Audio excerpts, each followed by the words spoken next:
কেমন হয় যদি একই ম্যাচের ভিতরে দুইটা লেজেন্ড পড়ে? হ্যাঁ, আমি বলতেছিলাম এনএসটি টুইন্স আর মুন্না টেনকের কথা। তারা দুইজনই কিন্তু পড়ে যায় একই ম্যাচের ভিতরে, মানে মুন্না টেনকের সামনে এনএসটি টুইন্স আর এনএসটি টুইন্স এর সামনে মুন্না টেনকে। এখন এই ম্যাচের ভিতরে কে কাকে মারতে পারবে এটাই কিন্তু দেখার বিষয়। একটা ম্যাচের ভিতরে দুইটা লেজেন্ড, তাহলে ওই ম্যাচটা কেমন হইতে পারে সেটা দেখার আগে তোমাদের কাছে একটাই চাওয়া, তোমরা কিন্তু অনেকেই আমাদের ভিডিও দেখো কিন্তু ফলো করো না, তাই কষ্ট করে একটু ফলো করে আমাদের ফ্যামিলির মেম্বার হয়ে যেও। তোমরা যারা আমার কাছ থেকে ডায়মন্ড টপ আপ করতে চাও, যে কোনো ব্রাউজারে গিয়ে সার্চ করো enertopup.com, যেটা কিন্তু সম্পূর্ণই আমার নিজের।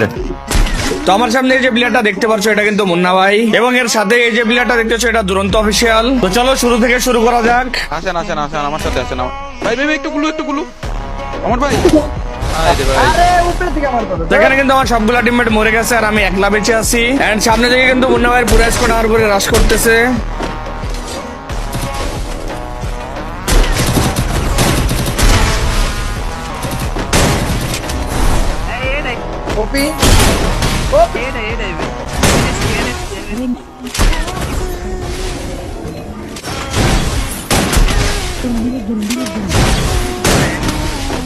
Dominating.